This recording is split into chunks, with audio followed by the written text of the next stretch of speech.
జై శ్రీరామ్, శ్రీమాత్రే నమః. జై జనసేన, జై పవన్ కళ్యాణ్, జై వారాహి, వందే మాత్రం. వీక్షకులకందరికీ నమస్సుమాంజలు.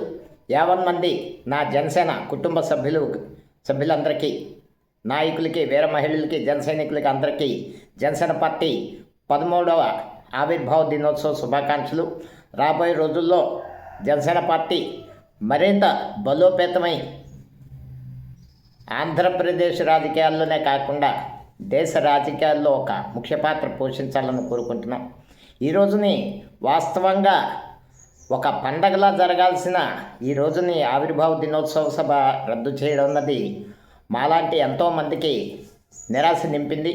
ఎందుకంటే ఒక ఆవిర్భావ దినోత్సవ సభ అంటే పవన్ కళ్యాణ్ గారు జన సైనికులకే కాకుండా రాష్ట్రానికి ఇచ్చే ఒక సందేశం, ఎంత బలోపేతమైన సందేశం, దాని విలువ వెలకట్టలేంది.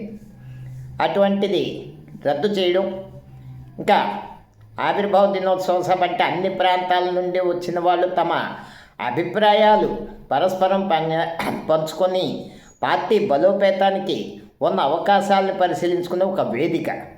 అంతేగాని కేవలం ఒక మీటింగు అదేని కాకుండా బహుళ ప్రయోజనాలు ఉన్న ఒక ఆవిర్భావ దినోత్సవ సభని రద్దు చేయడం, దానికి చూపెట్టిన కారణాలు కూడా చాలా ఇదిగా ఉన్నాయి. ఏంటంటే పార్టీ సభ్యత్వ నమోదు ఒకటి మాత్రం వాస్తవం.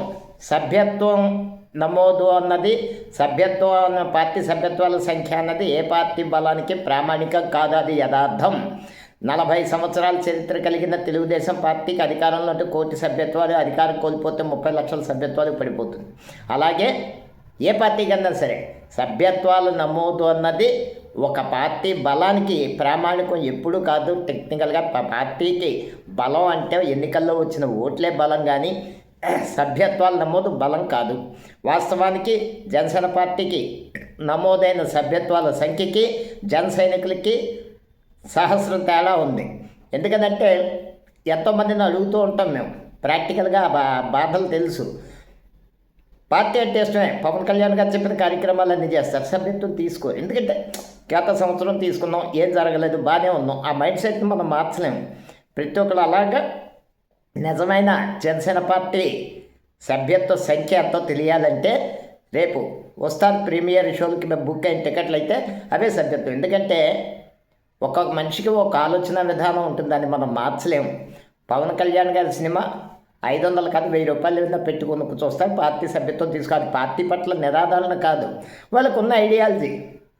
కాబట్టి సభ్యత్వ నమోదు, ఎండలు ఇలాంటివి సాగ్గా చూపించి ఈరోజు ఆవిర్భావ సభ రద్దు చేయడం అన్నది చాలా బాధాకరమైన విషయం. ఎందుకంటే ఇంతకన్నా మండు టెండలు ఏప్రిల్ నెలలో మండిపోక భగభగబలాడే మంటల్లో వారాహి యాత్రలో పాల్గొన్న వాళ్ళు ఈ జన సైనికులు.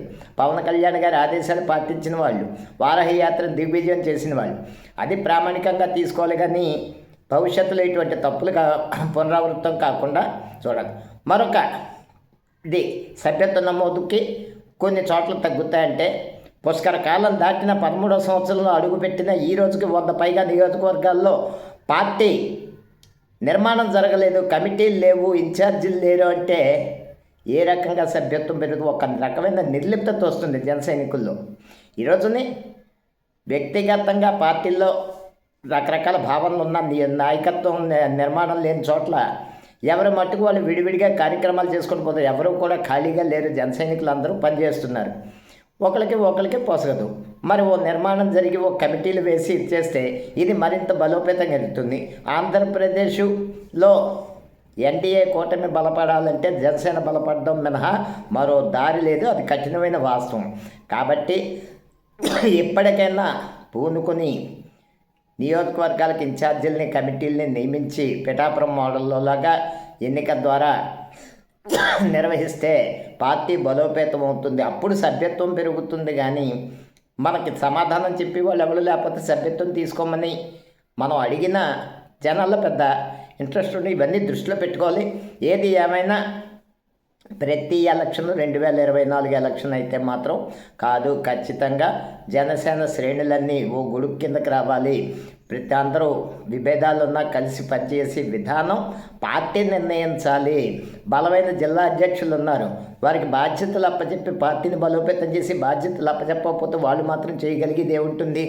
నియోజకవర్గాలు అన్ని చోట్ల ఎక్కడెక్కడైతే పార్టీ అంత ఉనికి లేకుండా పోతుందో బలం ఉండి కూడా అటువంటి నియోజకవర్గాలన్నింటిలోని పార్టీని పునరుజ్జీవం చేసి భవిష్యత్ రాజకీయ ముఖ చిత్రంలో, భారతదేశ రాజకీయ ముఖ చిత్రంలో జనసేన పార్టీని ఒక బలోపేతమైన శక్తిగా నిర్మించాలని అధినేత పవన్ కళ్యాణ్ గారిని, ముఖ్య నాయకులందరినీ కోరుకుంటూ ఇటువంటి ఆవిర్భావ దినోత్సవాలు మరెన్నో ఘనంగా జరుపుకోవాలి.